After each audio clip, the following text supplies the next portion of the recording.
Hello there and welcome back to coverage here of the World Championship Martial Cyclift with Paul Cheon.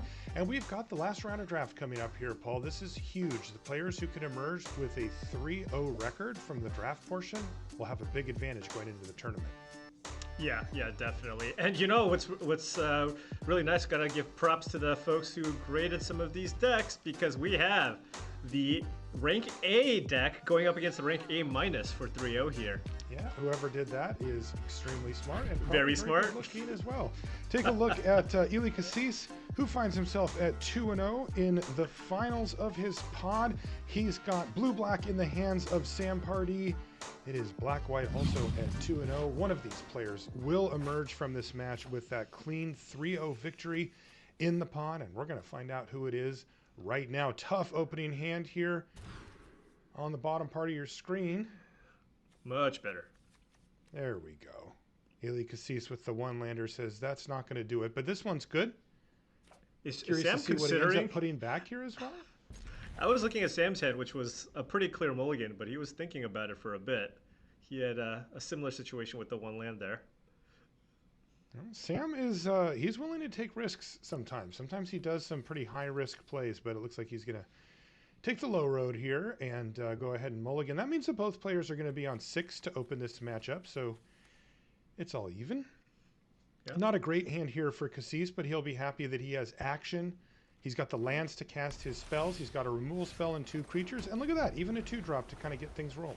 Oh, excuse me. I had not seen that Sam had already mulliganed, so that made that decision even more difficult. It looks like that was Sam, on 6 to 5. Yeah, Sam is on a mold of 5 here. That's tough. Both of them have 2-drops, though. Cathar Commando here for Sam Pardee. He's going to offer the trade for the Observer. And Kassis says, no problem.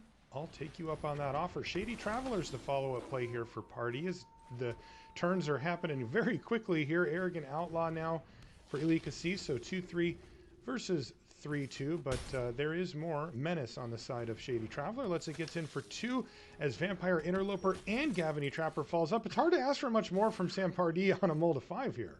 Yeah. And the hands right now are kind of playing out themselves, right? Sam just kind of playing everything that he has, but this is going to be really tough for Sam to fight. Vampire Interloper, typically very good with kind of this aggressive start, but that 1-1 bat's going to get in the way, but... Look at that! Homestead Courage says my Vampire Interloper is going to get right past that bat. Thank you very much. And it's also going to pick up Vigilance here for the turn, so 3 damage coming in. Vigilance, not super great on creatures that can't block, but hey, there it is. A land off the top now is going to give Eli Kassis options on Drownyard Amalgam, Firmament Sage, or he could cast Defenestrate if he'd like to take care of one of the ground creatures. Yeah, and Sam's going to have to lean very, very heavily here on the Vampire Interloper, but currently as it stands, Eli doesn't have an answer for this Interloper. I mean, he thought that 1-1 was going to do the trick, but now, I mean, if you look at his hand, he's got a Defenestrate. Doesn't kill flyers, though, so this Interloper, Sam's probably going to go all in. I wouldn't even be surprised if Sam chooses to maybe even put another counter on this Interloper to get damage through. Yeah, after mulliganing a bunch, Sam is doing exactly what you need to do to win a game like that. He's used up every bit of his mana for every turn past turn 2 here, right? He even used up the 2 on the Trapper after casting Homestead Courage last turn. Wow, and he's even drawn Eaten Alive here as well. He's going to go for Homestead Courage. He is going to spread the love here, though. He's going to put a counter on his Shady Traveler, which will let it keep both the Arrogant Outlaw and the Drownyard Amalgam at bay with no other answer. Now, as we know, Paul, that is not the case. The Defenestrate in hand could very easily kill the Traveler. Yeah, and we're definitely in a racing situation here, but Eli does have a lot more power here on the battlefield. And Sam, if he wants to try to race by tapping things down, I mean, that's eating up all of his mana, right? He's not able to do anything else. Don't think that game plan is going to work for him, particularly because Corpse Cobble could come into the equation here as well. It's really annoying to be able to respond to, say, a removal spell. A tap, not so much, as Sam's doing it on Eli's turn anyway. But yeah, creating, you know, in this case, he could sacrifice the Bat Whisperer and kind of upgrade it into a 4/4 with Menace, for example. Well, yeah, and especially because it looks like Sam's going for the Eaten Alive here. And so I imagine Eli's just going to respond with a Corpse Cobble and just turn whatever creature's about to die into, it looks like here, a 3/3 Menace creature. Yeah, that's right. The Drownyard Amalgam gets targeted, but Corpse Cobble is going to provide some value here for Eli Kassis. Sometimes you just upgrade decay zombies, and look at this. Organ Hoarder off the top to add insult to injury, and it wasn't quite enough there for Sam Pardee on the mulligan. Eli Kassis picks up game number 1. Yeah, and I mean that was just kind of an instance where Sam just, you know, we saw the mulligan to 5, and also just kind of the way that the cards lined up. You know, Sam just wasn't able to put on enough pressure there. You got to like it that Sam made it a game, but he just could not overcome. Interesting, of course, as well is the notes on what role the players played, right? There was a turn where Eli Kassis said, oh, we're racing. And it was right after the Homestead Courage got cast. And he said, okay, well, I'm changing the way that this game's going to play out. And he started applying some pretty serious pressure. And he was able to draw nicely as well to back up that plan. But still, you know, that's really important. If Eli sits down and thinks, well, I'm the control player, and you know, my opponent's mulligan to 5, and I'm just going to grind him out and sit around and block and try to play a defensive stance there, that might have gone poorly for him. He could have given Sam enough time to find a way to kill him, but he recognized immediately, nope, pedal to the metal, and got the job done a few turns later. Yeah. You might have seen him potentially play it out a little bit slower had he had an answer for that Vampire Interloper. But given that Sam was just piling counters onto it, he had to kind of shift gears and go on the offensive. Tough hand here for Kassis. He's going to keep it. He has Novice Occultist and Corpse Cobble, but he needs some action. Hey, a 3 drops just about perfect there. Arrogant Outlaw off the top of the library. Candlegrove Witch is going to kick things off for Pardee, who finally had a hand he could keep. There's a Novice Occultist, but it's not going to do much here against Candlegrove Witch, which is going to come crashing in. No blocks here from Kassis. Sometimes you do see people jump to just get the card out of the deal, but he's got action now. His draw steps were basically perfect, Paul. He drew a 3-drop and a 4-drop to follow up his 2. Yeah, and that was big because he was hoping that maybe Sam doesn't have a follow-up, and now he gets to get in for 1 and then cast the Arrogant Outlaw here for the drain for 2.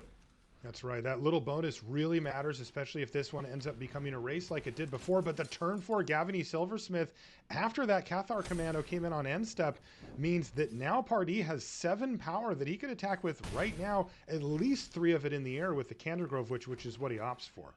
Yeah, it looks like he wasn't interested in trading the Commando for the Arrogant Outlaw there. But now, I mean, he does have that consistent 3/3 flyer on the battlefield here. However, that's right. Gale Drifter comes down and puts the clamps. We've got a very close game here in game number 2. The players exchanging resources. But look at this, land into Eaten Alive for the full price here for Pardee. That takes down that Gale Drifter for good and means that the Candlegrove Witch continues to pound in, and Defenestrate off the top here for Kassis is huge. It can actually kill the flyer on the other side because it only has flying with Coven. Yeah, I think Eli might the only thing is he might be just considering when to cast this Defenestrate. He's almost certainly going to use it on the Witch. I mean, there might be a small consideration for targeting another creature.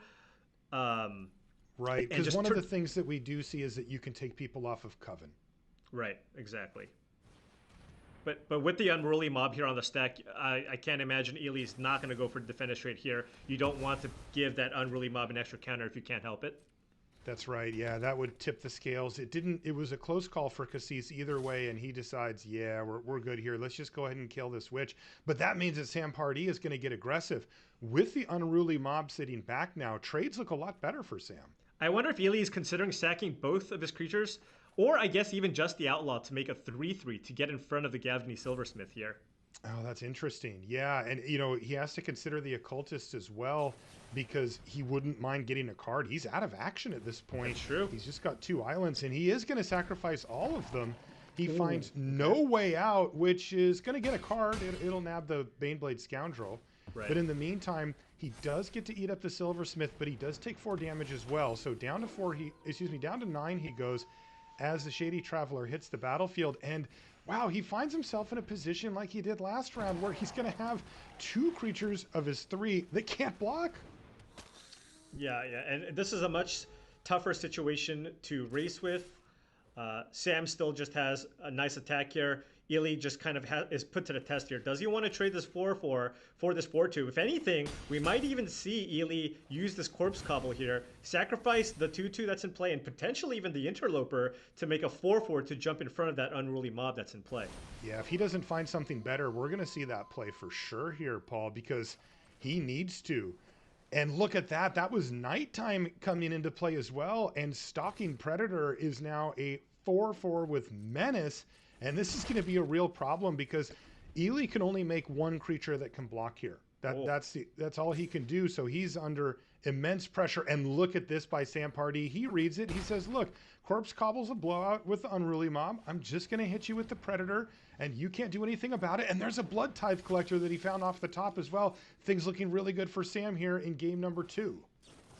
These players are playing so fast. I love it.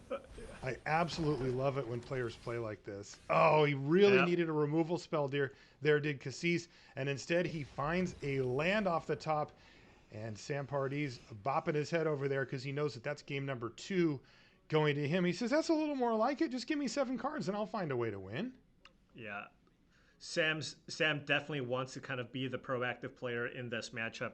If the games go long, Eli does have more of those card advantage engines in his deck with the multiple copies of Firmament Sage and those Organ Hoarders. But Sam's deck is definitely capable of that. He's got a great mana curve. He's got a solid amount of removal. If he draws one of those Rite of Oblivions, that can go a long way to remove what's on the board. And also, he's got a nice little mythic rare there in Jaren in his 3-drop slot.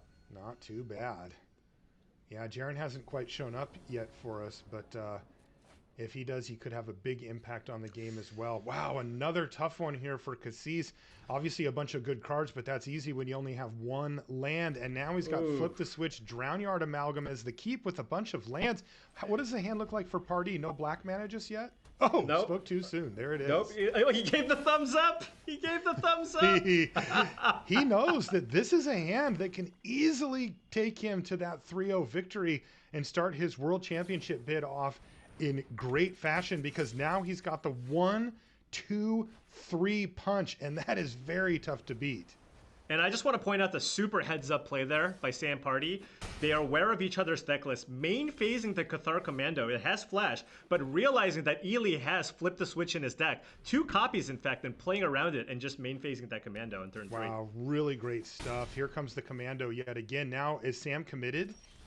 Yes, he is. Wow. He says, you know what? I'm going to strand that flip the switch in your hand. This is some great stuff here from Sam Pardee. He had Covert Cut Purse. He has Vengeful Strangler. He even has a Vampire Interloper that he could cast, and he just says, nope, I'm going to make you do something. And look at the play he has here. He's got Gavity Trapper to tap a creature, and he's not going to play into Flip the Switch. And Kassis not even playing out this Amalgam here, really just hoping to hit something with this Flip the Switch. Well, he's going to have to settle for a Covert Cut Purse, which is a card that Sam Pardee, he says, okay, fine. You can get a little bit of value here, but he's looking at his hand, I think, and recognizing, wow, that is a lot of lands. Yikes. This is a potential situation. Wow, 2 more lands going to the bin off of the Amalgam as well. Meanwhile, Sam Pardee would love to see a land. Oh, but he finds Gavany Silversmith. Is that good here? It could be in a little bit. Not quite. Sam really wanted to find a black source that would allow him to go Vengeful Strangler into Rite of Oblivion, potentially. But, he gets to play at the Strangler. He's going to play it a little bit slow. He can tap something down with the Trapper this turn. And then next turn is going to be really, really great because he can go Rite of Oblivion, kill something, and then the Strangler will also kill the other creature, which in this instance would be probably that Disturbed Whale Drifter. This is pure brutality for Eli Kassis. He just drew another land for the turn. He's got 3 lands in hand to go along with 7 on the battlefield. Meanwhile, it's the opposite for Sam. He's drawn 4 lands total. He has 6 spells in his hand. Yeah, I mean, it's going to be really tough for Eli to get out of this. And of course, he draws his Vampire Interloper. This is just unbelievable. The exact type of spell that he doesn't want. This is where you're going, just give me any spell. And then you see that one and you're like, not that one. That's not the one. It can't block. It will not help him get out of this mess.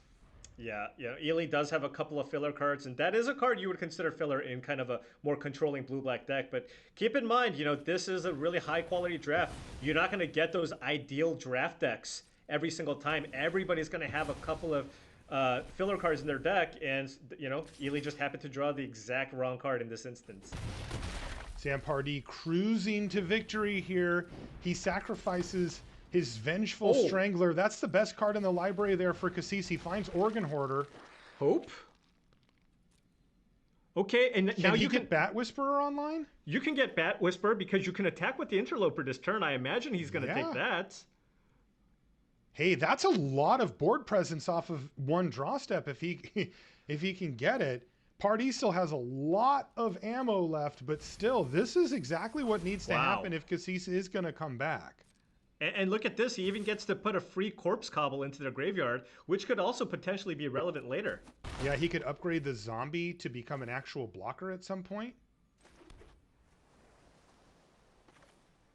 Oh, is he just... And it looks like he's going to stack the zombie and the Interloper to make a Corpse Cobble token. This also saves him 1 damage from the Strangler trigger. Yeah, that did seem like the best opportunity to try to get a 1/1 token off the Bat Whisperer. That part he did give up, yes. But he kept his life total a bit higher, and there goes the rest of his hand from No Way Out, and that might describe exactly the situation that Eli Kassis is here in game number 3 of round number 3 of our opening draft here. Oh my goodness. Got another land off the top. And that's going to do it. Sam Pardee secures the 3-0 in booster draft before we transition over to standard and locks up a fantastic record